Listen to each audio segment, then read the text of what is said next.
So now, as we get started, the first question that I would like to ask to the group, I'll prioritize Goldsmiths and give some preferential treatments. I'll call on maybe Professor Davies if you want to come in on this first.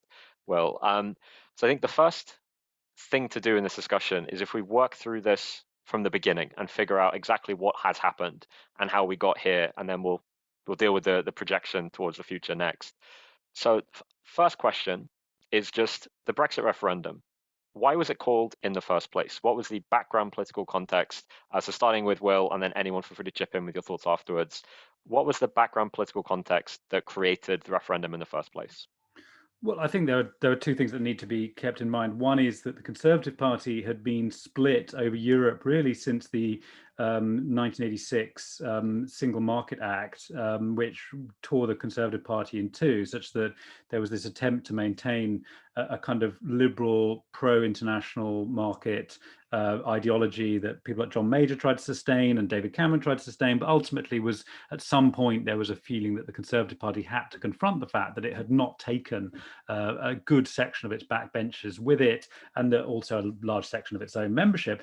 That's one thing, the kind of Westminster version of the story. There is the broadest version of the story, which is told in great detail by Maria Sobolewska and Rob Ford in their recent book Brexit Land, which is that in particular immigration and other aspects of concerns about national identity had achieved a sort of a rising salience from around about 2003 onwards, and which basically was sort of papered over by the kind of Blairite neoliberal liberal consensus, but that at a certain point, some of the forces pushing towards a kind of pro-borders, sort of gently nationalistic agenda that became kind of represented by UKIP and so on, was just kind of battering on the doors of the British electoral system. And in spite of first past the post, I think that it was something that couldn't be ignored indefinitely.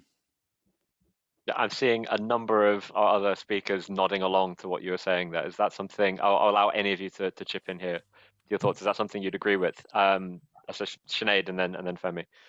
Yeah, I think there's obviously a lot of reasons that immigration became so salient in the run up to the 2015 election in particular, but two things that I always think of as pretty interesting that sort of happened during the coalition government. The first one was David Cameron's pledge to reduce immigration to under 100,000, which was a horrendous idea as a thing to promise, just insofar as if you failed in any way, it was always going to be a thing that would largely got blamed on the EU. And also, I think in 2014, Bulgaria and Romania got full access to freedom of movement, and their citizens got the right to work in the UK as members of the EU. So those, and then you had an increase in immigration after that. So you did have these two big things that were mentioned, particularly that 100,000 immigration pledge that were mentioned a lot throughout the campaign in 2015, and that really sort of accelerated the salience of immigration. Yeah, Femi, go for it. Yeah. I'll leave the ideology around Brexit aside for a second and go to often people on the Remain side fail to really empathize with the vote with the vote to leave. So the story that I regularly tell is, imagine if you are 50 years old, you live in, let's say, Sunderland or Redcar or somewhere in the northeast, and when you were 11, your dad lost his job because Thatcher closed the shipyards. You've seen London get investment every year, the Millennium Dome, London Eye, the underground tube system. When's the last time you saw an underground tube system in Hull? And you know that no matter what happens, there's no real change in your outlook, because the political parties don't do anything for you. Labour knows they're never going to lose. The Tories know they're never going to win. So there's no political incentive to improve your life. Your vote means nothing effectively. And the one time that your vote might actually make a difference, because every vote will actually count in a referendum, the person telling you to vote for status quo is David Cameron, the same person who's put you and everyone you know through 6 years of austerity. Under those circumstances, you're going to vote leave, unless, of course, you have a full understanding of it, which even me, as somebody who studied EU law in two universities in two different languages, I would say that my vote was uninformed because I didn't understand, for example, the Northern Irish dimension of things. So under those circumstances, it's very, very understandable why you would vote leave under those circumstances. Yeah, no, definitely making a lot of sense. Being empathetic towards people's motivations to vote and understanding the historical and political kind of context that leads to people forming those judgments. Um, Eric, I'm curious as an outsider, as someone who's come to Britain from abroad.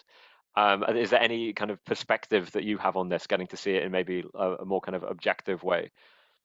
It's a funny way of thinking about it, because actually I am American, as you probably picked up from my accent and the fact that I've got the Golden Gate Bridge behind me, from San Francisco. But I think for me, it was funny because Britain has gone through a full turn. In effect, I was welcomed in 2005 and with open arms, and then suddenly that whole world collapsed very quickly within a 10-year period. We're running anti-immigration, and I'm applying for citizenship, and I feel like I'm on the outside. There was a very dramatic turn, and I think as an economist, Femi's a bit right. This is a factor of austerity in a sense, and I think austerity pushed people. The economic problem of austerity pushed people away from their traditional voting patterns, and I really think that the statistics I've seen and things I've heard back that up and really show us the change in view in that time. But it was bizarre for America, because from all of my friends, and all the questions I got, no one understood why Britain didn't belong in Europe.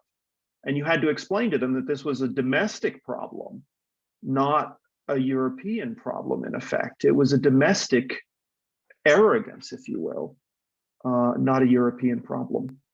Well, I'm seeing with you with your hand up there. I guess I wanted to ask for your thoughts on this, because Eric made the interesting point there of this new anti-immigration dimension starting to shift traditional voting patterns. And that was definitely something we saw with the referendum itself, which at the time I recall there being a lot of discussion around Remain being set for a fairly comfortable victory, and the Leave result was at the time somewhat of a surprise. What are your thoughts on the process of the referendum campaign during that campaigning period, and how all of these things we touched on so far started to affect the way that people then changed their opinions or voted in ways that we weren't one thing I was expecting? just going to say as a kind of interesting data point back to Eric. I mean, there's been this interesting paper published by some LSE scholars about 2 weeks ago, showing that actually Leave voters had above average private wealth.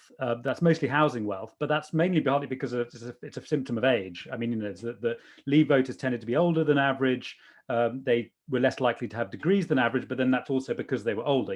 Back in the 1960s, fewer than 10% of people went to university. So it follows that the baby boomers are on average less likely to have gone to university than millennials. But it's interesting that they have above average private wealth. And I think that perhaps there's a sense in which if you're going to roll the dice on the economy, perhaps there's also a kind of aspect to that, which is that if you feel you've got something to fall back on in the form of basically the assets that are contained in your pension portfolio and your home, whose mortgage might have been largely paid off, and so on, that there is a sense in which you're not quite so vulnerable to these sorts of international market shocks. Of course, your pension might fall in value as a result, although equities are, that is, stock market and the housing market have been kind of they've been incredibly resilient throughout all of this. So there's a sense in which those asset-rich baby boomers have actually kind of voted for the closing down of international markets, or sort of the isolation of Britain from international markets, and so far have not actually suffered economically for that. I mean, there's a lot of attention to these left behind kind of working class voters in Redcar and the kind of people that Femi's kind of referring to, but there's also a hell of a lot of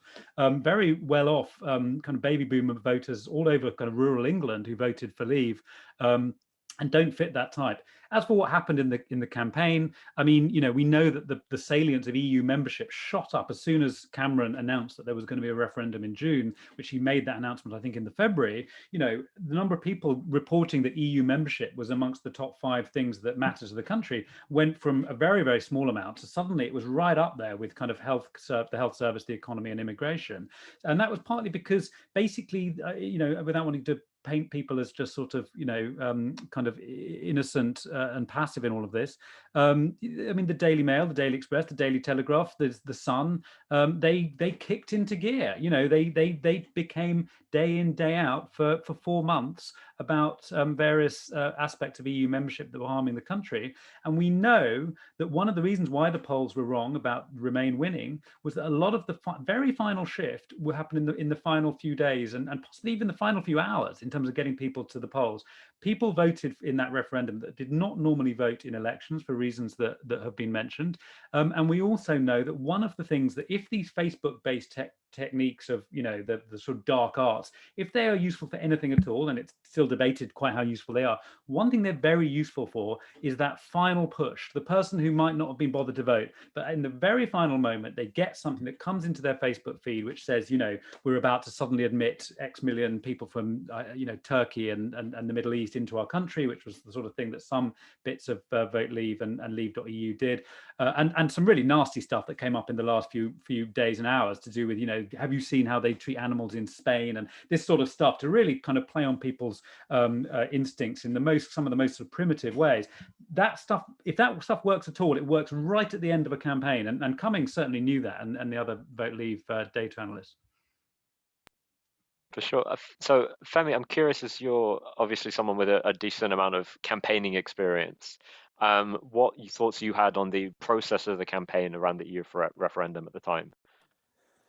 Okay, so the process, I would call it, I know we're aiming for political neutrality here, but it was objectively irresponsible the way it was done, because essentially you put two options in front of people: Remain versus Leave. Remain in the European Union, leave the European Union. Remain means continue to be a signatory to the treaties of the European Union. Those treaties are about 725 pages long. That completely outlines our relationship with the EU, rights, privileges, voting rights, etc., our trading relationship, our security relationship, etc. What was Leave? Leave was literally any other relationship. Now, that could be anything, as we saw over the past 4 or 5 years, a Norway-style deal where we stay in the single market, Canada-style deal where we leave the single market but and leave the customs union, but have a free trade deal. There was no deal. There was Malta's Compromise A, Malta's Compromise B. We went over 1,000 different possible relationships we could have had with the EU, and all of them were just thrown in together as leave the European Union.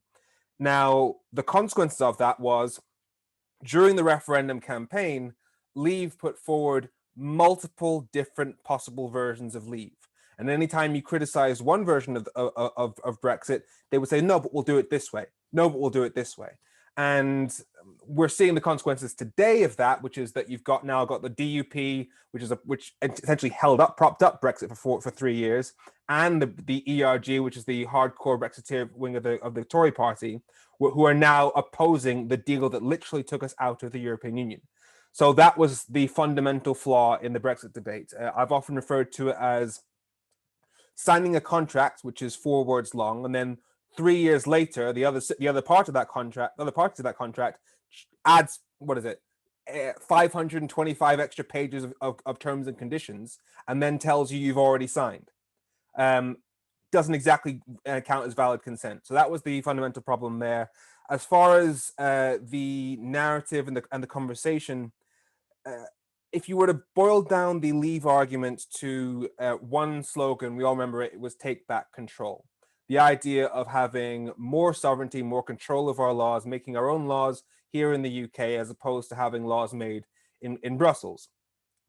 The problem with that is the Remain side fundamentally failed to properly engage with that narrative at all, because in the minds of pretty much nobody was the counter argument of, wait, hang on, why do the EU countries make laws together? They make laws together because if the EU didn't make laws together, if there were 28 completely separate legal jurisdictions and you wanted to sell something to 28 countries, you'd have to make your product comply with 28 different sets of regulations. So you'd potentially have to market, manufacture and package your product in 28 different ways, which would send your costs through the roof, which is why, as we're seeing today, the extra cost in red tape is what small businesses are currently struggling to cope with. but nobody on the Remain side really hammered home, hang on, that control you're looking for, we're going to end up copying those rules anyway because that's our main market. So there's actually that notion of trade-offs of, okay, we share control versus gaining an economic benefit. That wasn't put forward by the Remain campaign. So I very much argue that the reason why we ended up in this position was more because of a failure of the Remain campaign than any brilliant strokes by the Leave campaign. Yeah, for sure. I think I particularly, just to pick up on a point you made slightly earlier there on the vagueness of the Leave promise, and I think this maybe is epitomized in that the fact that many of us have heard since that the day after the referendum, one of the most common Google searches was, what is the EU? And it was unclear on, well, what exactly does Leave actually mean now? There was definitely a moment of, oh, that was unexpected. This has happened. And there was quite clearly some immediate political carnage. We had David Cameron resigning almost straight away. I suppose as we then shift the timescale forward and we start to look at that following period with David Cameron stepping down, Theresa May coming in as the new prime minister and beginning that kind of negotiation period that seemingly went on forever throughout 2017-18. As I said, it seemingly went on forever. I was wondering, maybe Antony first, very cute baby, by the way. Were there any events you'd pick out maybe during that intervening period which had any kind of significant effect on where we see ourselves today?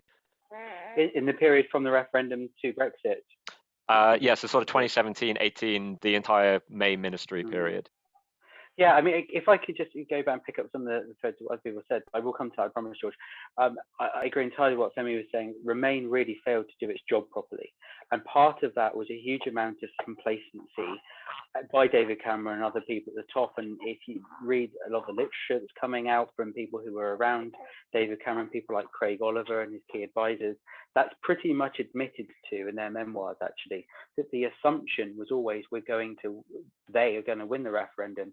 And so when tactical choices came to be made, Cameron and Osborne were primarily seeing it through the prism of what do we want to do so that after we win, we're still in a good position, we get the credit for winning, our party is reasonably united, we haven't beaten up our Eurosceptic opponents too much, rather than through the prism of what do we need to do to win this once in a century really historic event. And that filtered through. I think people at a grassroots had a sense that was the case. So you had some people, not a small number, but the referendum turned on a very small number of votes at the end of the day, who voted Leave as a protest because they didn't like David Cameron, but they wanted, they didn't like David Cameron, so they voted Leave to give him a bloody nose, and were really shocked and disappointed when it was 52% for Leave. So that was a problem. And I think also what's been mentioned, this is not a thing that happened overnight. It was a 25-year project. At the time of the Maastricht Treaty, groups of Eurosceptic backbenchers started to campaign for this, and they were a fringe group regarded as being a bit nuts. But a important event, I think, in modern political history is the metamorphosis of the Conservative Party. Every general election from 92 to 2015, or in fact to 2020, the cohort of Conservative MPs become more Eurosceptic. So in the early 90s, the idea that the Conservative Party might campaign for Leave would have been a very shocking idea, because under the major government, they're part of designing the single currency, and the Conservative government would openly talk about the real possibility that Britain might join the single currency. But very quickly in the 2000s, that becomes unimaginable as Tory grassroots becomes more skeptic, and so they select candidates to replace retiring MPs. So that's quite important. And I think the outcome of the 2015 election is obviously crucial, because Cameron had promised the referendum in his manifesto, having never promised it before, not in 2010, and never called for Leave. He suddenly introduced it. And the first past the post system is critical in this. The Conservative vote in 2015 only increased by 0.8%. Cameron didn't win many more votes in 2015 than he did in 2010, but he gained seats, and Labour lost seats, and the Liberal Democrats lost a lot of seats. And so under the first past the post system, what we see happen in 2015 is the non-Conservative vote fractures on a seat-by-seat constituency basis. So what tends to happen, I think, in a lot of Britain is you get the Conservatives out by the non-Conservative vote coalescing either behind the Labour candidate or the Liberal Democrat candidate or the Green down in Brighton Pavilion. But what happened in 2015 was it coalesced less efficiently, and so the first past the post system, where you can get elected with as little as 35% of the vote sometimes, enabled Cameron to win a majority. Without that, we never would have had this referendum. I think it's also really important to look at the campaign messages and the personnel. Who was running the Leave campaign? It was two people who had both, it was Matthew Elliott and Dominic Cummings, who had both successfully run referendum campaigns for. Elliott ran the No to AV campaign, which from their point of view was a stonking success, winning the vote 2-1. And Cummings had won the No to a North East Regional Assembly vote, and he'd been very active in business for Sterling. So these guys had run referendum campaigns and won them, knew what to do, they knew the lay of the land. And in particular, the NHS argument, this outrageous, dishonest argument that leaving the EU will lead to £350 million a week for the NHS. We should have seen that coming. Why? Because they played the NHS card in No to AV in 2011. They put up posters of babies saying this baby needs a ventilator, not a new voting system. And in the North East Regional Assembly campaign, Cummings had said, let's put the money in the NHS, not a regional assembly. So it shouldn't have been a surprise. It's quite important, I think, to look at. You're definitely right on that point. I think we all remember the famous now bus with the 360 million additional for the NHS. The point I guess you were making also about the left's failure to coalesce maybe chimes with some of what you were saying earlier, Femi, about the result of the referendum being perhaps more of a failure of the Remain side or potentially on the left, as opposed to being maybe the genius masterstroke of Dominic Cummings that Hollywood films have now suggested. I noticed, Femi, you did have your hand up earlier. I'm going to come to you in a second, so I actually had a specific question I wanted to pitch just to you in a moment. But at this point, I just wanted to ask if anyone else had any other thoughts they wanted to share in this area of discussion that we're on at the moment. That's absolutely fine. Antony has been very much, I think, comprehensive with this summary of the situation as it happened. So, Sammy, one question I wanted to ask specifically, and you'll see the reason why I picked you up for this specifically, was one of the things that we started to see during this period where it looked like Brexit might not happen was the development of the second referendum movement. It kind of in recognition of everything we've said before about why maybe the first referendum was irresponsible, or some of the issues around voting patterns being changed and so on. And obviously you were very much involved with that period and that stage. I just wanted to hear your thoughts on that process, which obviously was ultimately unsuccessful. But what are kind of the main takeaways from that movement that you obviously were a major part of? Okay, so first of all, starting with the failures of the Remain campaign, just to build on what Anthony was saying in terms of David Cameron's position, given that it was there was a large conversation around immigration, the fact that the Remain campaign very much failed to even engage with that topic is why we are where we are right now. I remember the first video I ever made around Brexit was I made it in March 2016. It was the first topic I hit, and it basically explained, look, Article 7, Citizens' Rights Directive, says that immigration into the UK under the EU for more than 3 months needs to either have a job or have sufficient resources not to become a burden on the welfare state and have your own comprehensive medical insurance. The narrative that they come in here, live off our benefits, live off the NHS, it's legally inaccurate. And not to mention it's utterly refuted by the statistics in terms of A, tax contributions, and B, percentage of NHS staff in the NHS. And the issue as to why David Cameron was the absolute worst person to do it is because he was never going to say, yeah, I hear that you're all really concerned about controlling immigration. Hey, I'm the guy who's been in control of it this entire time. It's not the EU. Blame me. He was never going to do that. So having him at the head of the Remain campaign, not exactly great. As for the period of the after 2017, yeah, utter mess. So the People's Vote campaign kind of came together early 2018. I just came back to the country, having quit my job, and started a group called Our Future, Our Choice. We, our group, as well, along with several others, came together under sort of umbrella sort of group as the People's Vote campaign. And basically the idea was, look, once the deal is negotiated, once our actual legal exit from the EU is negotiated, that should be put to the people in a referendum. And I regularly use the analogy of with the Good Friday Agreement in Northern Ireland, when they signed that, they sent a copy of the Good Friday Agreement to every single voter. They had the referendum first, so people could actually see the deal that they were signing into, and then they actually put it into effect. So whereas with us, it's the exact opposite. We essentially had the decision to leave made first, then we negotiated it, and then we actually left.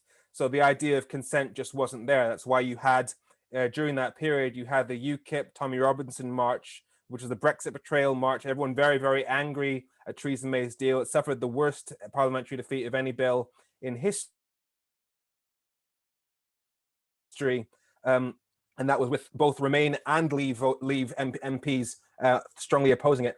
And one of the most shocking moments, which people forget, is it was, I believe, at some point in early March. No. It was 2 days before we were actually scheduled to leave on the 29th of March, 2019, that the Parliament had these things called indicative votes, where essentially Parliament voted on what should our negotiations position be. The idea that almost 2 years to the day after you trigger the start of negotiations, you're then having a discussion in Parliament to decide how should we frame our negotiations? What should the plan be? It's insane, historically insane. But yeah, that's the situation we were in. Now, obviously, we failed to win the objective of the People's Vote campaign, but the polls in terms of support for a second referendum, they only kept rising throughout the entire period.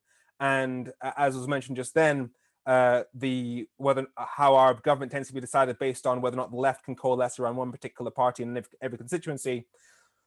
Second referendum parties got 52.7. I think it's 52.7% of the vote went to second referendum parties. So if all votes had counted equally in that election, then 52% of MPs would be second referendum MPs, and we would still be in the EU right now, because it would have been a second referendum on Corbyn's sort of Brexit, which is soft Brexit, which nobody wanted. So yeah, I think that's the point you're making there at the end is, I guess, an interesting dimension to the question, which is, to what extent did the existence of this movement, and I'm sure, Femi, you've been heard this many times, that you'd be described by some as a Ramona.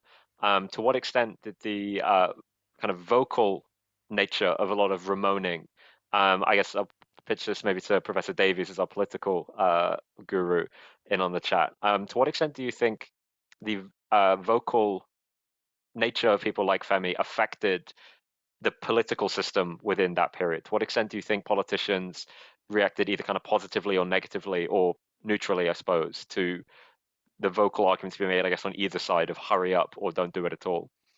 Yeah, I mean, there's this argument that Owen Jones has made, which I think is just complete sort of nonsense, about sort of historical revisionism, that somehow Remainers brought the hardest Brexit possible upon themselves by sort of, I don't even know how the argument's meant to work, but there's a kind of the fallout from the collapse of Corbynism has produced some very strange thinking in that respect. But I think, the fact is that I think the turning point was Theresa May's 26. There's this astonishing interview with Philip Hammond that has been published by King's College London recently from their Brexit project. I don't know what it's called now, but where he talks about the sitting there in the 2016 during the Tory party conference speech, just wondering what the hell was going on as she started launching into that speech about citizens of nowhere and everything.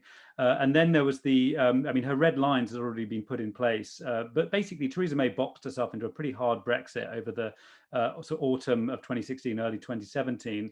And I think that basically, obviously, then she threw an election, which meant that she couldn't even kind of get through what she was set out to get through. And we know all of the details. But I mean, there was quite a delay before things like People's Vote came along and that kind of thing. And it was. I mean, very little. Nothing was happening. Nothing was working. I don't think. I mean, I really, I think there was a kind of total constitutional breakdown, and all sorts of things happened. I mean, in the end, we got out of it because Boris Johnson tried to break the law. I mean, that was that was eventually the way out of it, was that Boris Johnson, basically tried to abandon Parliament altogether. He tried to prorogue Parliament in September of 2019. He was stopped from doing so by the Supreme Court, and he threw an election which basically was saying to both the Tory heartland and the Labour voting Leave heartlands, I will do anything it takes in order to honour this decision, including breaking the law. And he did that on the basis of basically opposing all of the most fundamental aspects of the British Constitution. Now, okay, it worked, he got out the other side, and you could say that the Constitution can then be put back together again. But I mean, of all of the different ways in which Brexit unsettled things, I mean, the fact that people took to the streets over the course of I suppose it was 2018 was the time when the kind of second referendum movement really kind of acquired most of its momentum. I mean, I just don't buy that argument, really. I mean, I think it was sort of inevitable that a governing party that had caused this problem, had harbored this toxin for the previous 30 years, unleashed it into the British public at the risk of its economy and its political constitution, was then unable to actually deal with the toxin that it had released, and then stood back and started blaming everybody but themselves. I mean, the Conservative Party, I'm sorry to go off any kind of political neutrality, but has basically been a kind of, has been a kind of a cell within British politics. And within the Conservative Party, there was a cell which was the European Research Group, basically emitting chaos into the European Research Group has been emitting chaos into the Conservative Party. The Conservative Party has been emitting chaos into the rest of the United Kingdom. And I mean, the Republican Party is obviously far, far worse, but you see a similar thing happening on the right in American politics, where there is this bizarre kind of desire for chaos that is harbored on the right. And it's not, strangely, it's asymmetrical. I don't think that there is the same sort of desire for chaos, even amongst kind of hardcore Corbynistas. There isn't. I mean, frankly, most of the Corbyn program was simply to kind of, try and get back to something like the economy was only about 35 years ago or something. I mean, it's sort of, whereas there is this sort of like kind of Maoist tendency on the right that someone like Dominic Cummings exhibits to kind of try and sort of shake things up and destroy things. And I don't really understand it fully, but I think, that we have to understand that, not understand those who try to resist it. Yeah, I think we'll forgive you for the brief tirade against the Conservatives, and as far as we have at the same time also been slamming the Lib Dems and the Labour Party for their failures, I guess, during the referendum. So pointing out the oven-ready deal that Boris Johnson then presented to the nation. So Sinead, I'm going to call on you at this point for your thoughts. And this was the point where you came onto the scene, knocking on doors on behalf of the Labour Party. So the 2019 election was obviously quite the turning point, I guess, in our entire Brexit journey. So I'm curious, first Sinead, and then to anyone else to chip in. What were your experiences of that election as a phenomenon and as an event? So I was rewatching the BBC coverage of those election results today because I'm a nerd, and there was sort of a lot of discussion by the pundits and also, Labour MPs and other MPs or candidates even about whether the disaster that Labour saw that night, because it really was a disaster, was to do with Brexit, or if it was to do with people not liking Corbyn, or if it was to do with people not liking Corbynism. And a lot of people within the Labour Party in particular were very gung-ho about this was an issue with Corbyn in particular, and some that it was an issue with Corbynism as well. But I think that's true to some extent, but I think it would also be very remiss to pretend that it wasn't a Brexit election. Because I mean, we were absolutely getting a lot of stuff about people not liking Corbyn on the doors, but we were absolutely getting a lot of things about Brexit as well. And even, in the whole run up to that election, so much of what we would get in from constituents was very much about Brexit. And, whether it was like, letters or emails that people have written themselves, or these campaigns they'd signed up to, like 38 Degrees or They Work for You or whatever. People, like, that was the overwhelming issue in that campaign. And I mean, the thing about Brexit is, Labour had this position of running a second referendum. But I think the problem is, first of all, a lot of Labour MPs shied away from the issue of Brexit during that campaign. I think they from where I was standing, they very much tried to focus on things like the NHS, social care, which, there's good justification for doing so. But it did mean that I think some people didn't know what Labour wanted on Brexit, which I think has sort of been an issue with them for the last however many years. But also, I mean, insofar as their position was a second referendum, at this point you've had 3 years of negotiations, 4 polls in 5 years, and I think insofar as for any potential Labour voters who weren't particularly strong Leavers but also not particularly strong Remainers, the prospect of further prolonging that Brexit process, it just seemed like a bit of a nightmare. And I mean, very little else had gotten done in Parliament for the last 3 years.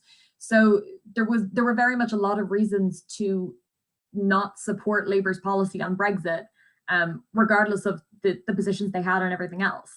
And yeah, no, I think ultimately it was a Brexit election, as much as people do want to put the, I guess, blame on Corbyn and Corbynistas. And certainly that was an issue, but I find it very hard to imagine that if there had been another leader of the Labour Party, that if Keir Starmer had been there in 2019, that it wouldn't have been as much about Brexit as it was. I doubt I think the defeat might have been less horrendous, but I think Brexit very much still would have overwhelmingly been the issue. That's the ongoing, I get even still the ongoing discussion within the Labour Party as to whether doing an autopsy of the election, was it their stance on Brexit, was it Corbynist economics, or now Starmer's more centrist policy that was to blame? I'm curious if, Femi, I'll come to you in a moment. I'm curious to hear from, I'll split this question between the two of you, Eric and then Antony. One as an economist, and then secondly as a politician with a big stake in Brexit. What your, I suppose, even just personal reading of the 2019 election was in regards to that, in terms of, this may not be an area of specialism for you, but what impact you thought either of those two issues had on people's kind of popular voting patterns? So I'll start with Eric and then over to you, Antony. Ooh, that's a good question. As an economist, my view on this is, look, the 2019 election was really a political event in a sense. It had in my mind, it had less to do with economics than perhaps the referendum itself did, or the subsequent elections. By the 2019 election, it was pretty clear to me that we were heading down a hard Brexit road, but it was a matter of how much of a majority Boris would get in that election and how hard, therefore, he would be able to push things through. But on an economic front, it's also important to point out that investment in the UK had slowed by this stage, and we'd begun to see economic growth slow by this stage.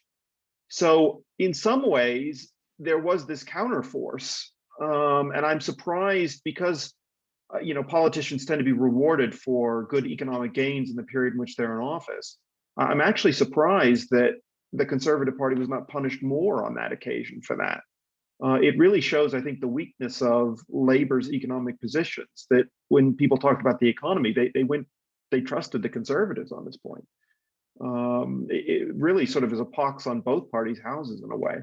But I'm approaching that as an economist. I think again, it's more of a political issue.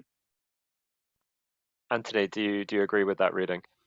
I think actually one unrealized or untold story is that without the general election, we actually would have crashed out on October the 31st, because I mean, October was quite an incredibly dramatic month for obvious reasons. We had on, was it about the 16th or 17th, the Saturday sitting of the House of Commons, and that was the biggest, that comes on with the biggest of the People's Vote marches, where there were about 2 million people, and I'm sure there were other people on the call who were there. The atmosphere in Parliament Square was absolutely electric. And when that news came out that we'd won the vote in terms of the government losing its timetable motion, the feeling of euphoria that went through the crowd was amazing. And that was very much noted in the European Parliament, and particularly it was noted in Paris, because President Macron was crucial in there being an extension, in that of all the other 27 European leaders, Emmanuel Macron was the one who was most concerned and most skeptical about having an extension. And there were a couple of things behind that. Some of his advisors, some of the people around him actually think that Brexit can be in France's interest, because as companies give up on Britain and move their headquarters and their jobs out of Britain to another part of the Eurozone, France and the Netherlands may be the biggest beneficiaries of that. But also looking at the political situation, he was skeptical that this could actually be stopped. And the events of that weekend were helpful there. But the message that Liberal Democrats in the European Parliament are very much getting from people around him, like Nathalie Loiseau, MEP, who'd been France's Europe Minister, and Dacian Cholos, the leader of the Renew Group, former Romanian Prime Minister, but extremely close to President Macron, and was Macron's choice to be the leader of the Renew Group, which is the centrist liberal group in the European Parliament. The message was very clear. You've got to have a democratic event. Otherwise, you're not going to stop this. They could understand the British Constitution as well as we could. And they could say, look, this guy Johnson's taken over. It looks like he wants to lead you to a hard exit. That would be terrible for everybody. But something's got to happen in order to break that. Is there going to be a referendum? And of course, there were about 7 occasions when the House of Commons voted on different amendments to different bills that were put down, should there be a people's vote. And unfortunately, we lost it. It came really close a couple of times. And that was primarily because even when the Labour Party's official position changed to supporting a people's vote, there was still some of the holdouts that Caroline Flint weren't willing to support it. So it was clear by the end of October, we weren't going to get a people's vote, at least at that point. And that made the general election necessary. So it was on about the Sunday, the 26th, Monday, the 27th, that it was clear there was going to be a general election, that the opposition parties, particularly the Liberal Democrats and the SNP, were going to agree to that happening. And it was a last throw of the dice. Without that general election being called, I don't think, based on what we were being told in the Parliament, that there would have been agreement to the 3-month extension still to January. So the calling of the election gave us a fighting chance. And Femi was absolutely right. If you look at the popular vote, the call to stop Brexit won. By that point, the majority of the population did not want Brexit. And the evidence for that is the opinion polls. 6 million people who'd signed a petition to revoke Article 50 in March of 2019, the biggest ever marches in terms of the People's Vote march leading up to October the 16th. And the parties that at least wanted a referendum or to stop Brexit altogether got just under 53% of the vote. The Conservatives only got 44% of the vote, I think it was. But again, you have this problem with the first past the post system. And what was interesting to me, in November, December of 2019, colleagues in the European Parliament were saying to me, my God, we hope you can do it. We hope you can pull this off and stop Brexit, but we don't think you're going to, because we can look at the numbers. Number one, some people in the European Parliament could see they don't like Boris Johnson for a start. They think he's a proto-Trump, that he's a populist, he's dangerous, and he's got a lot of the worst qualities that Trumpism has. But they can see he's a very charismatic campaigner. And they said, who have you got that can match him for making a connection with the nation? You haven't got anyone, have you? And it was very difficult to sort of dispute that. And also they could see the way the first past the post system works. I mean, in the EU 27, all the member states use PR for their national elections, apart from France, who you have a second round where the top 2 go off. They said, yeah, I can remember French MEP saying to me, if you had our system, the supplementary vote, then you could probably do it. If you had PR, you could definitely do it. But we don't. We have first past the post. And so a minority, 44%, produced this big Conservative majority of seats, and Brexit became an inevitability from the general election day onwards. But in a way that I have hope, because we do have that majority, it's something to build on. And also, if you look at the demographics, one of the other speakers mentioned age earlier, that's a really important point. You can practically draw a graph of every cohort of age group, and support for Remain is stronger the younger you get. And so when we get to, say, 2026, the 10th anniversary of the referendum, if there's been a change of government by then, then I think we could start to talk about, for God's sake, the next generation deserves its chance to have a say. I think you led us very nicely and perfectly onto the final, I guess, the portion of discussion here, which is now we've done a admittedly very brief and somewhat skipping over of certain events, but we've done a historiography of how we've gotten here. I suppose the final question is, well, where are we now? What is the current situation with Brexit? Obviously, COVID has been dominating a lot of the headlines, so we've not entirely been able to get the majority of the public not gotten a great grasp on what situation we're in now, what the immediate effect of Brexit has been in these first 2 months, and then I suppose what is the I'm pitching these questions to the entire group at this point, because I guess the whole point at this point is no one knows what's going on. So I'm not going to pick any of you as specialists when no one knows. No one has a better gift of prophecy more so than anyone else. So what is going on at the moment, and I suppose what is coming next for the United Kingdom, and United maybe in quotation marks, given some tendencies. Femi, I put you on hold earlier, so I'll let you go in first. Go for it. Okay, so we left the Single Market and Customs Union on the 1st of January this year. Since then, we've seen UK hauliers report that we've had a 68% drop in exports to the EU. We've seen fishing companies, primarily in Scotland, but now we're seeing it in Cornwall as well, and around the whole of the UK, have serious trouble selling their stuff to the EU, given that half of all fish caught in the UK, caught by British boats, goes to the EU. That's problematic. We've seen what's being referred to in the press as an export ban, but what it really is that shellfish usually, well, when we were in the EU, it could go to the EU before being purified, but now, because we're outside of the EU, it needs to be purified beforehand, and we're not set up to do that. So it's effectively an export ban on shellfish, which is basically cancelling UK businesses. So that's and there's I think meat exports were down to about 20% about 3 weeks ago. I'm not sure if it's risen from there. And this is all before we get to the end of the grace periods, which means that there'll be even more red tape which gets put on top of that.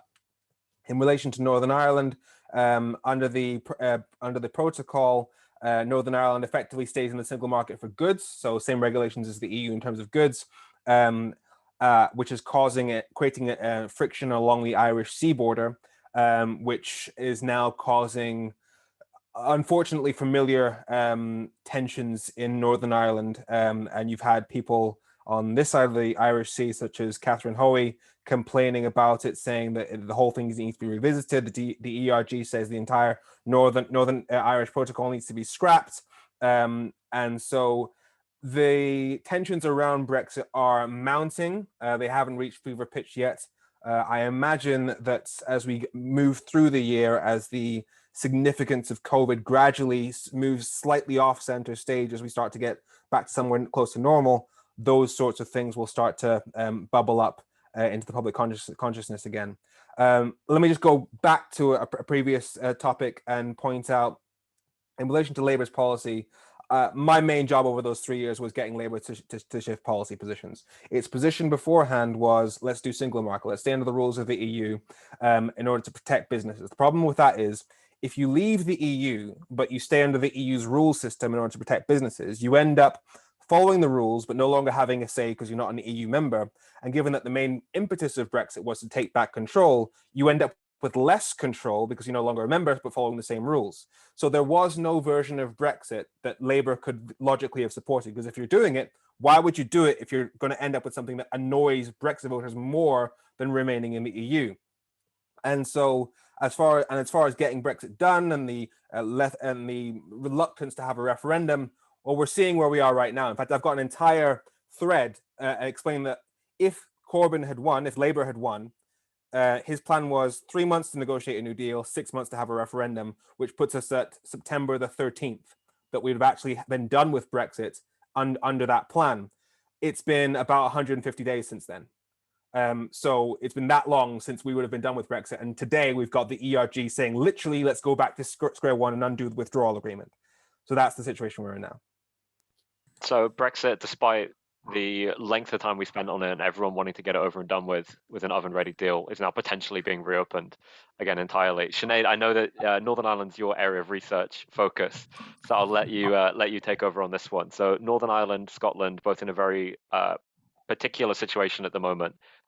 Tell us all about that. Yeah, so I mean, as Femi noticed, Northern Ireland has particularly been a point of contention since, in the last sort of 2 months, but since the beginning of negotiations. And the thing about Brexit is, like, the concept of de-Europeanization of a country leaving the EU is relatively new. Like, in the context of the EU, Article 50 is a relatively new thing.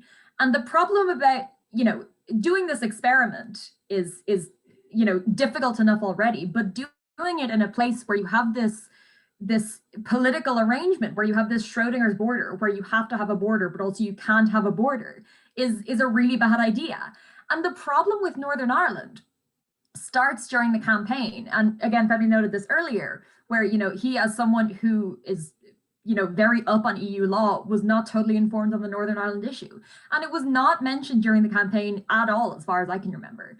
And I mean, I guess a lot of it is just because, in general, most of the British, and I say that in the context of the actual island of Great Britain, electorate is not particularly well informed on Northern Ireland. And even if they are, don't particularly care. And I don't say that to be mean. I say that because why would somebody in Shropshire particularly care about what the border situation is in Northern Ireland?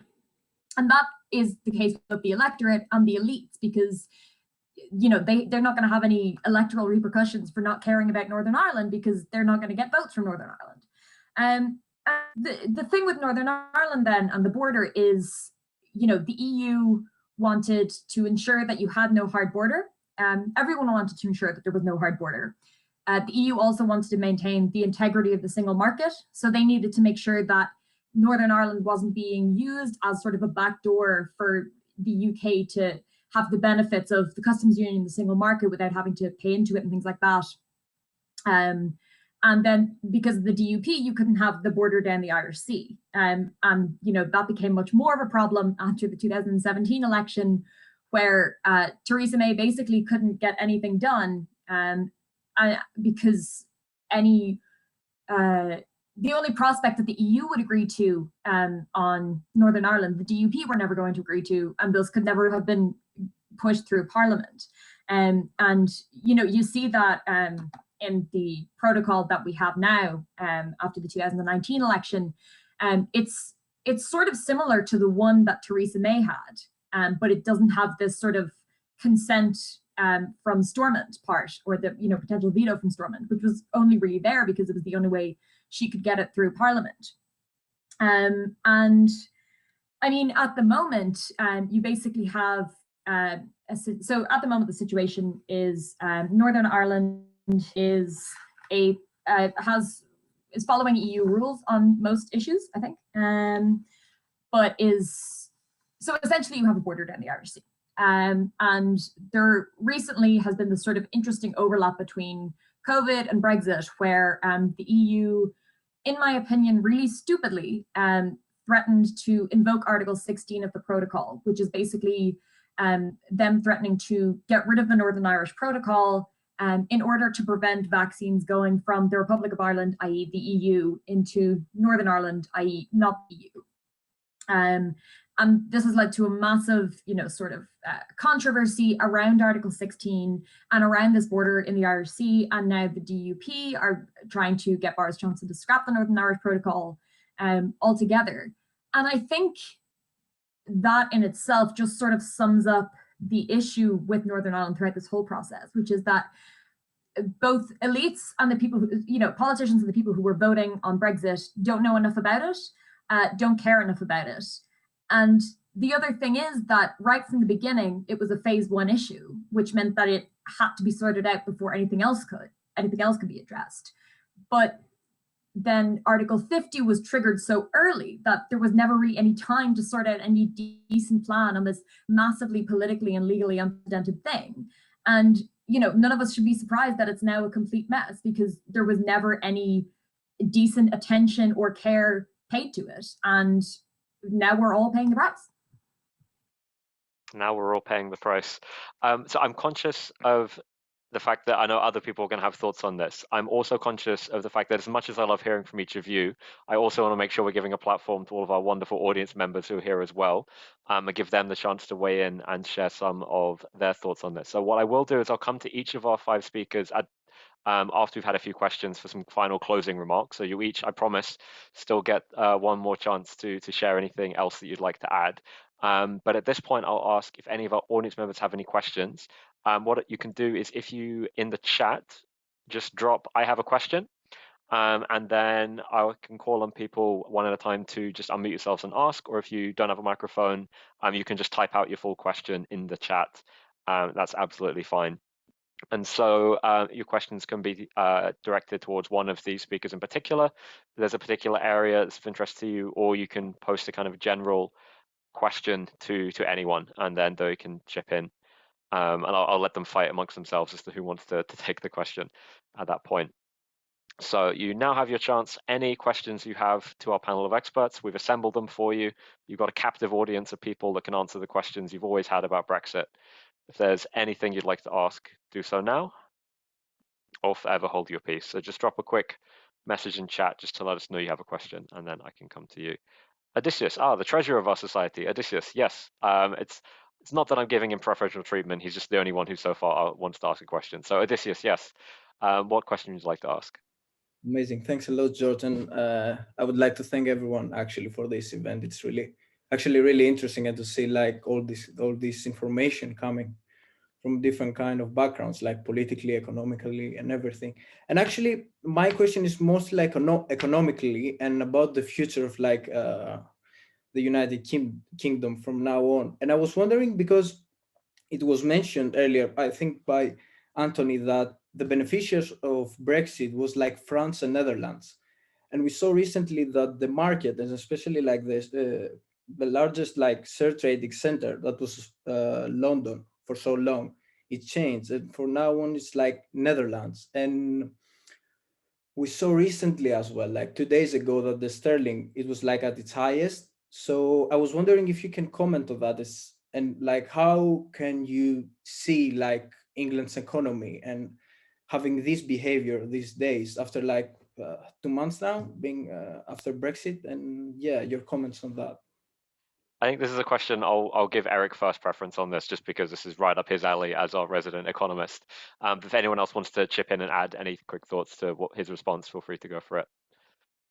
Thanks. No, I also wanted to add on the conversation we were having a minute ago. This is also a failure of planning on Brexit as well, I think, in the overall. But we've lost economic power. We've moved outside of the European Union. We have a different set of rules and frameworks now, and that has conflicting forces on the economy. There's no question about that. We're going to lose trading to Amsterdam.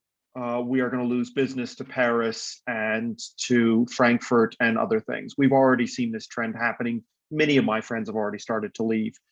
I think the problem that we have going forward is that we are economically weak without a European Union, and we somehow now need to make these industries that we've had into new age industries. We need to suddenly miraculously come up with a new high growth tech industry that's going to push growth forward when we have things like fishing dying off. And we're going to have to do that in places that support ex-fishing villages and other things, which is very hard to do. So there's a big challenge there. But in terms of the pound, in the short run, the pound is really being driven by capital flows. And right now we're seeing a pickup in capital moving into the UK from Asia and elsewhere. That's helping us temporarily, and it's driven by interest rates. And so at the moment, the two things that are driving the pound higher really have nothing to do, I think, personally, have nothing to do with the Brexit situation.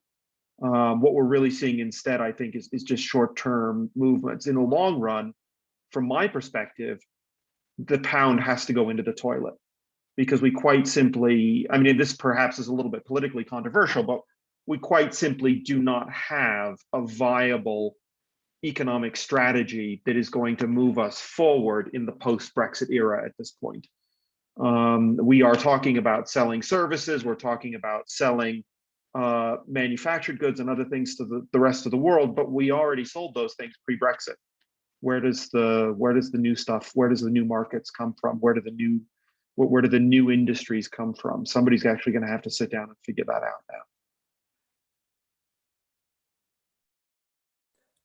Yeah, so just to well, build under, because I mean you're the economist, that I often put it in terms of 5 simple points, which basically say that Brexit doesn't work in the long term. One, all countries, this is the gravity rule, all countries do a disproportionate amount of their trade with countries that are physically closest to them.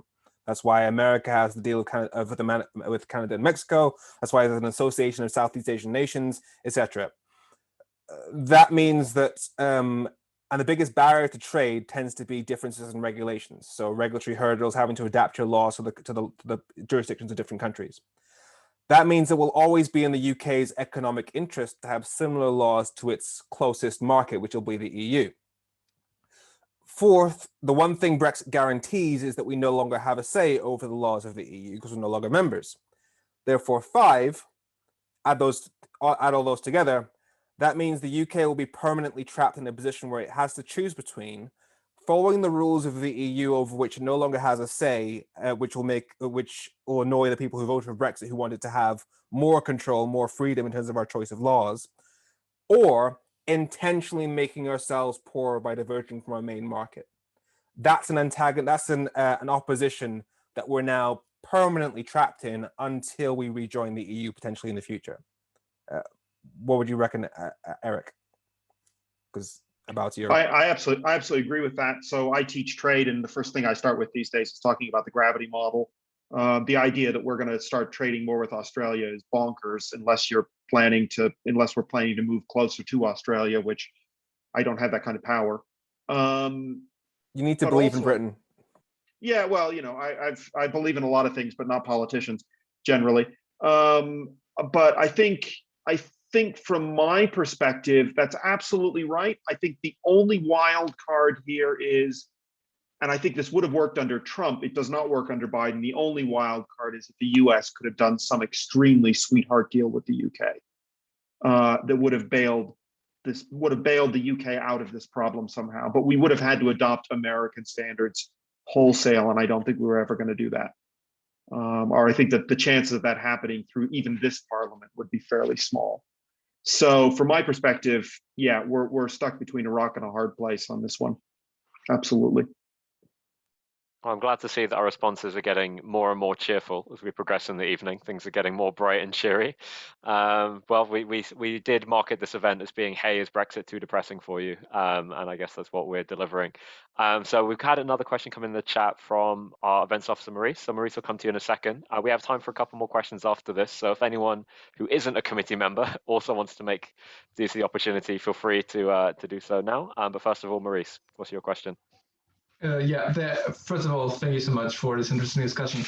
I've always had the question of what is actually the reason of wanting to leave.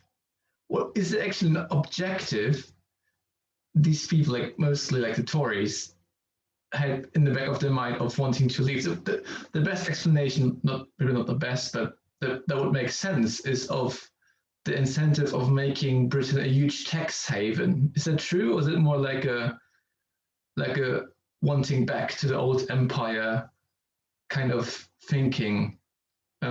Yeah. I guess this is maybe more of a political question for either Will or Anthony, maybe if you want to jump in on that one. I think it's a lot of things, and I think that's part of the problem, actually. Brexiteers want nothing or a lot of different things. It's very hard to measure. And I mean, James O'Brien is all the time asking Brexiteers who call his show, what have you won tangibly? And people find it very hard to answer. And Michel Barnier claims that, you know, he's asked Nigel Farage, what is you actually want out of this? And he can't give a tangible, credible answer to that. And so you're right in part, Morris, partly it's nostalgia for empire. I mean, it's blue passports and stupid stuff like this. It's quite interesting. The age demographics actually, that people who are old enough to have a memory of World War II, so people who are 90 or 80 maybe, are actually more pro-European. It's the people who were born in the 50s, early 60s, as that kind of world was collapsing, were the more Eurosceptic and sort of seemed to be nostalgic for a world they themselves didn't actually live through. So I think we need to, people who want to hold Brexiters to account have actually challenging them, say, what have you actually got? You know, you get the idiotic spectacles like Rees Mogg saying the fish are happier now because they're British fish, and he's saying stuff like that tongue in cheek because he's got nothing else better to say. I don't think, but the terrible thing at the moment is this mess over vaccines actually has given the Brexiters something to hit the EU with. The Commission has not handled that well at all. The story's not over yet because we're probably have new waves of vaccines. Will Britain outperform the EU going forward? Britain's still got a terrible death toll compared to a lot of the world. But I think for the rest of 2021, Brexiters will try and dine out on that particular issue quite a lot, unfortunately. Again, getting more and more cheerful, everyone. That's the situation. Odysseus, I see, has dropped in that he'd like to ask another question. You've already had one, mate. You're not getting another one. But we have another question from Joy. I think just looking at the time, this will probably be our last question. So Joy, over to you. What would you like to ask? Hello. It's maybe a bit of a flowery or silly question, but I think, like, for me, Brexit was definitely the first kind of polarizing event of my political life, and it's kind of like the point where I feel like everyone started going one way or the other, and then obviously you have like Trump and coronavirus, and I just feel like everything's becoming very divisive. And now that like Brexit's happened, obviously we're still dealing with the aftermath and everything, but I wondered what people's opinions were in terms of like how we're able to move forward and get away from this kind of polarizing disunity that's just, I can't see a way out of it, where everyone, I mean, I myself kind of want to go ahead now being like, see, this is why things will be better in the EU, and this is why things will be better, to try and like avoid misinformation in the future. But I also think that's probably not a very helpful way to go about it, and we need something to happen to just try and bring people back together. And I just wondered what people's opinions are. Joy, I think that's an absolutely excellent question, and I think that's also very neatly gives. I'll get each of the 5 speakers, I suppose, to answer that question, and bringing that into your closing remarks of just looking forward, trying to be a bit more optimistic. What can we do on looking at the bright side of things? What can we make the most of? And how would you summarize where we can go next, I suppose, in the best case scenario? So Femi, I saw you had your hand up, so I'll go to you next, and then each of you can chip in with any final thoughts for the discussion. Femi. So our current political setup is set up to be oppositional. It's set up to be binary, but because there are multiple parties, it's binary, but with factions within each binary section fighting amongst each other. So it's set up to be as antagonistic as possible. The system doesn't work. Now, as far as how we move forward, ultimately, and I say this with all the strength I can possibly put on this, proportional representation is the best answer that we have. Why? Because as I just said, we do not have a parliament that represents the people by definition. It is first past the post. There is only one other country in Europe that uses first past the post, and that is Belarus, also known as the last dictatorship in Europe. Now, it's so bad that if theoretically you had 30% voting Lib Dem, 30% voting Labour, and 40% voting Tory in every single constituency, all MPs would be Tories despite 60% voting Progressive. That's not democracy, that's a joke. Now, as far as how do you get there? You get there by Labour essentially committing to delivering PR within 12 months of taking office. If it does that within the next year or so, then it means that there can be an electoral pact where Green voters and Lib Dem voters know that they can vote for Labour if it's tactically smart to do so, because that will make all future votes for the Greens and Lib Dems actually matter in all future elections. So you can get that electoral reform based on electoral pact based on electoral reform, and you should be hopeful about that, because in both the 2019 election, the 2019 European election, and the 2017 general election, progressive parties have got a majority of the vote in all 3 of those elections. So we have a progressive voting country, especially as progressives who were asleep prior to 2016 are now fully awake. We have that, but we need to point it in the right direction. Thank you, Femi. I mean, I'll allow everyone's going to get a chance to speak, so anyone who wants to go first, just jump forward. I'll just sort of carry on from what Femi said. I mean, I'm from Ireland, so I grew up with PRS-TV elections, and my favorite thing to do is just to dunk on the British electoral system because it doesn't work, and it is oppositional. And you know, one of the things that people, advocates of FPTP, say is that, oh, you don't get these like messy coalitions of convenience that you get under PRS-TV. But the problem with that is, as Femi points out, instead of having those between different parties, you just have them within the same party. And that means, first of all, you still have the same problem of coalitions of convenience insofar as that exists. But second of all, it means that you have people like not able to properly represent, you know, what they actually believe in. You have voters not really knowing who to vote for because their MP believes one thing, but the actual, like, you know, party as a whole believes another thing. And that happens because if you run as an independent or if you run as a third party, then your career is doomed and you're not going to get anywhere. It also means, for the most part, that it's very difficult to have elections that are about more than one issue, because you can only vote for one party or another. So, you know, if the election, you know, if the Tories, for example, are going gung-ho on Brexit in an election, if Labour doesn't engage with that, then it looks like they don't have a position on it, as opposed to just them believing that we should prioritize other issues. If you have more parties in the system, it means that you're going to get more discussion about more different issues. So, you know, for example, if you had PRS-TV and the Greens, you know, had more seats, you know, you would get more engagement on environmental issues and things like that. If you have basically a two-party system, you don't get the same level of discourse. So in terms of how we move forward, I mean, I absolutely think that reforming the electoral system is the best possible thing we can do. For all of you, if you're not particularly familiar with different electoral systems or how first past the post damages elections and representation in the UK, I would recommend that you look into it, because it is something that's really, really important for democratic representation. And I hope to God that there will be another referendum on it at some point in the future, and that it will go differently to the last one. But yeah, no, I absolutely agree that that's one of the most important things that we have to do.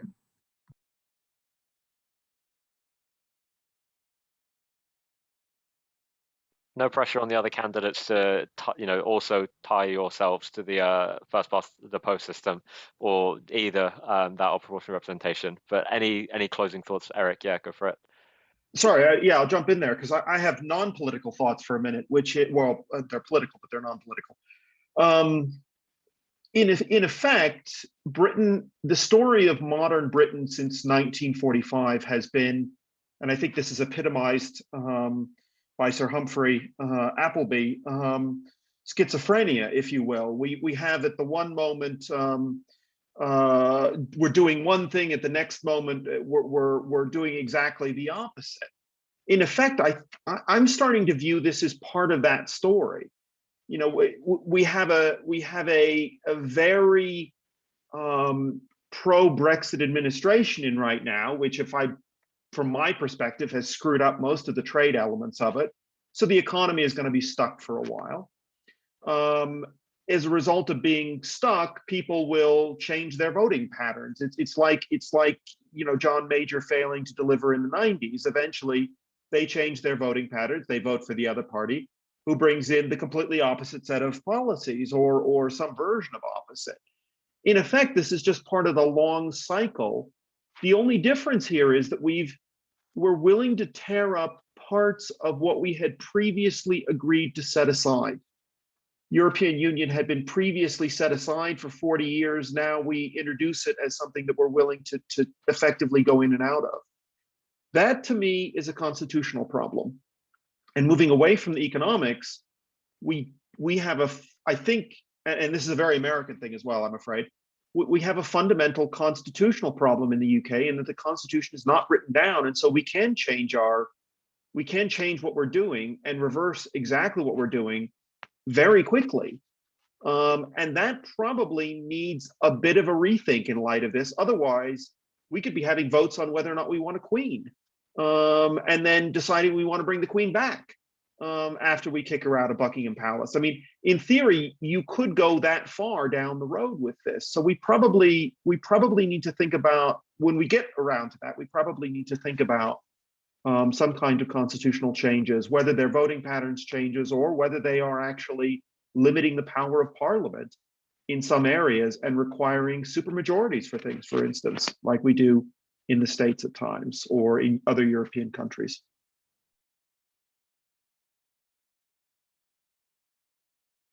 I don't know, Anthony or Will, whether one of you or either of you are just there like, I demand the last word. I need to get the final word in.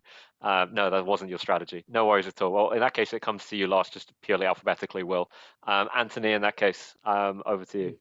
I thought Eric's last point there was particularly interesting about the power of Parliament. And actually, I think I obviously agree with what the other speakers said about proportional representation very strongly, but also the balance of power. The UK is an incredibly centralised country, arguably the most centralised country in Europe in terms of political and economic power. And it would be fantastic to see a great devolution of power down to a more local level. Wales and Scotland already have, and London has some devolution already, but the rest of England doesn't actually. And to get a progressive political agenda going about taking power out of Whitehall down nearer to communities, to districts and counties, would be, I think, transformational, but also be cautious. I think actually the man and woman in the street would be very skeptical of it. Most people don't believe in their council, but actually I think if you give institutions more power, they rise to it. More capable people will stand for election. People will make sure and hold their local council to account if they ignore it at the moment. I think that would be good. I mean, I think healing the country's divisions will not be quick. Unfortunately, I don't think there's a quick fix to that. And if you think throughout history of other examples of countries that have become so deeply divided, it's hard to see any that heal and come together very quickly. I mean, two quotes that I think are relevant. Lloyd George used to have a saying, "A tired nation is a Tory nation." And what he meant by that, which was when the British people are feeling distressed or stressed, whether it's financially or through sickness or through a swathe of people dying in World War I, they tend to be more small c conservative and actually tend to vote big C conservative. So we need, and the opposite to that, actually, of course, Tony Blair had a saying, let's make Britain a young country again. And I think the more British people, whether they're 18 or 80, feel happy, feel content, feel like they've got energy, that they don't have to worry about every last penny in their pocket, the more kind and hopeful and progressive people will be. But that's not an easy thing to change. What we can try and change is political leadership. I think would help, whether it's a national level or even at a local level, whether it's local politicians. I mean, Abraham Lincoln talks about appealing to the better angels of our nature. All human beings have good sides and bad sides. All of us can be friendly and kind and understanding, and all of us can be mean and nasty and selfish. And Lincoln's point was, after the division of the Civil War, America needed leadership that showed the good qualities to inspire everyone in the country to show those good qualities. And one of the tragedies was that he was then assassinated by someone from the South, and the South suffered as a result of the government that replaced him was going to treat the South in a far less kindly way than he might have done. So I think if we can, as people, even though those of us who are Remainers feel very sore at what's happened, we need to try and take the high road and show the better angels of our nature. Thank you, Anthony. And last but by no means least, in with the Just final word. very briefly, I mean, I think demography is against the current the dominant political movement in a big way, and that's partly why the political movements are behaving in the way that they are. Newspaper reading people born before 1970 have won the key battles of the last sort of 10 years or so, but they are going to be in a smaller and smaller group of people, and the newspapers are behaving like they're having a sort of, like that they're under threat, because they are under threat, and the kind of things that they care about are under threat. And that's not to take any particular kind of pleasure in, the fact that sort of, you know, I'm not. It's not that I want to sort of see these kind of, you know, the sort of telegraph reading levers kind of suffer, but eventually I think that is a sort of an aspect of British culture that is in a smaller and smaller, is in decline, and I think they're behaving in a way similar to what's going on the American right, in a way that is trying to kind of cause as much sort of havoc as they go down, in a sense, and the Conservative Party and their representatives in the media are sort of basically trying to create additional division. Look at what's going on around museums at the moment and academia. They are trying to create new divisions, because new divisions are in areas where they believe that they can continue to make meaningful collective change impossible. What hasn't yet happened has been any serious mobilization other than the kind of brief sort of flurry of sort of you know, of young Corbynism around the sort of 2017 election, the so-called youthquake. But what hasn't really been happened is that basically the political mobilization and representation of people basically born after 1980, and those are the ones who are going to suffer the most from the economic fallout from COVID and have made the biggest sacrifices in relation to COVID, but in terms of their education, in terms of their loss of economic security, but also, let's be honest, they're the ones who had the least to lose from COVID as well. I mean, statistically, that's not to say that nobody in their 20s has ended up seriously ill, but statistically, they're the ones who have been made the greatest sacrifices for the least both economic or medical gain. So I think that at some point, this is all going to catch up with this nation, and I'm not sure when it's going to catch up, but the demographic forces, I think, are really very clear over the next sort of 10 or 20 years. So we'll sort of see how that happens. But I'm not saying that that's going to, you know, I'm not saying that we can sort of hope for that necessarily means better times ahead. But I do think that the principal sources of cultural division in our society and our politics at the moment are coming from an ever dwindling section of the media and of the political classes and of demography overall.